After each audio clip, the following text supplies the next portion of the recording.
What's up, guys? We are back again for another Motu Classics review, and I figured since we did Gygor last time, we might as well go straight in, since I mentioned this guy, and take a crack at the Shadow Beast.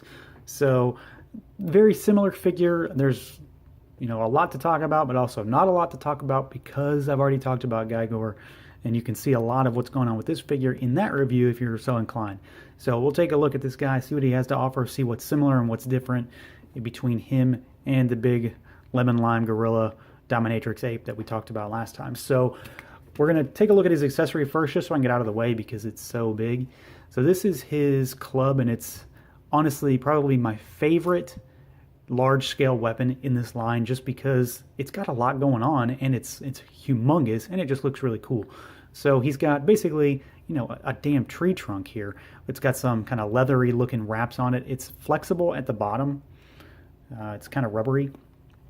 It's got all these spikes in it. They're all painted a metallic silver blue color, kind of pearlescent. And then the wood grain pattern in there is very nice. And then it's a different color on the top and on another broken part for the branch and at the bottom. He can hold it in the right hand. That's mainly what he's meant to hold it in. But the only real problem with this thing, aside from the fact, that it's a humongous weapon, so you kind of are limited in what you can do with it in some ways. It's a heavy weapon. This thing is really, really heavy, and he has a hard time holding it up. Eventually, it's just going to fall down. You can get him to hold it up, kind of straight, but you may not want to have him do that for long periods of time. I know in just past experience, it's best to just have him kind of dragging it on the ground. You can also have him hold it two-handed over his head with both hands, and it does work pretty well, but it's just kind of a caveat that because of how big this is and what it's made out of, it's just pretty heavy. So we're going to move that aside. Very cool accessory nonetheless. I think it's awesome. It fits this kind of enormous ape monster really well. So we'll do articulation first now. Head's on a ball. It doesn't have a great deal of up and down movement just because of how the head hits the neck. It can move side to side about that far, and that comes down to the traps on this guy. They're huge, and just the way the kind of jowls hit the side of the neck there. Arms can move out and up and all around. There is a bicep swivel. There is a single joint at the elbow, and then we do have wrist rotation. Nothing at the waist, just like Gygor. The legs swivel, and then the feet swivel as well. So that's pretty much all you're going to get out of him. He doesn't have any real additional articulation. What you see is what you get here. It's just kind of a byproduct of the kind of body style they had to use to make him stable, really. As far as the sculpt goes, he is, for all intents and purposes, Gygor with a few extra parts swapped out. So we'll take a look at how he is next to Gygor, so you can kind of see the similarities, and then we'll talk about what's different. All right, so here they are side by side, and you can see that at a base level, they are the same body, they are the same legs, and they are the same arms. There's no difference there, and there's no reason for it to be any different. They look perfect this way. I don't think there's any problems with the fact that they reuse parts. The differences come in the hands. They're obviously very different, and then the feet are obviously very, very different, because Gygor's are more like hands because he's, really a giant ape, and then the heads are very different. But beyond that, aside from the fact that Gygor has armor, they're the same body mold. So we'll pull him out and take a look at what the Shadow Beast is different about. So the main body, like I said, same as Gygor, got all that sculpted furry detail in there. Looks really cool. A lot of musculature sculpted in on this guy that you don't see on Gygor unless you take off the cloak or the cape. The big draw for me is just the fact that this head looks so amazing, so cool. Now, at the time this figure was produced, Mattel did not have filmation rights, so he doesn't look like the MYP cartoon. He doesn't look like the filmation cartoon. He's kind of a blend of everything. But I think this is pretty damn close to what he should look like without being a straight filmation version of the Shadow Beast. So I'm very pleased in how he looks.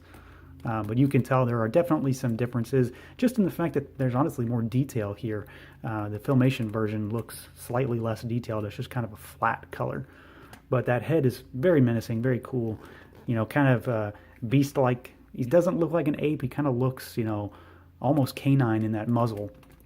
He's got kind of the jowls that the filmation cartoon has. He's got those deep-set red eyes, the horn, which is awesome. And then he's got the kind of beard that hangs down. Now the hands obviously are different. He's got 3 fingers, and he's got 3 toes. They're clawed.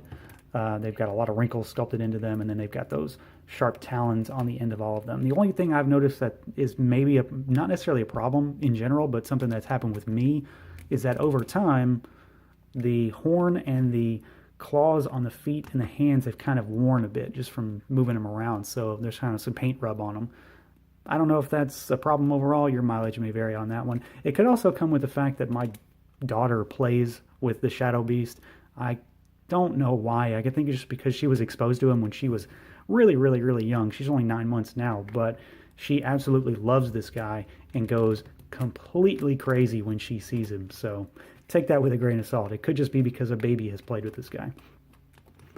As far as paint goes, there is quite a bit, honestly. He's got a wash all over him, shading all over him.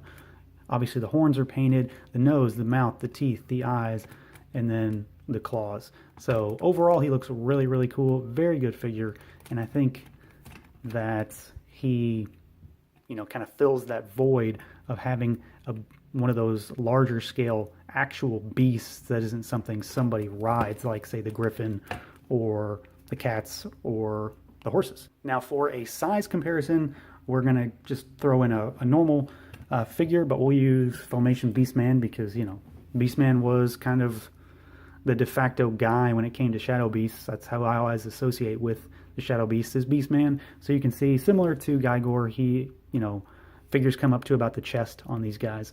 So you can definitely see there's some serious scale difference between a regular figure and this giant beast. So overall, I'm very, very pleased with how this guy turned out. He's an excellent, excellent reuse of the Gygor body. Cool new hands and feet.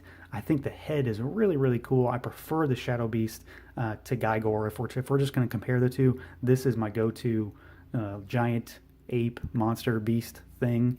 He's very cool. I need another one, honestly. I think they work really well in pairs, maybe in threes. You have a leader with the club and then 2 without, or have 2 with Beastman, some sort of setup like that. I think they're just excellent examples of the Motu Beast. Excellent sculpt work by the 4 horsemen, excellent paints, the whole 9 yards. So that is going to do it for this review, everyone. As always, stay tuned for more.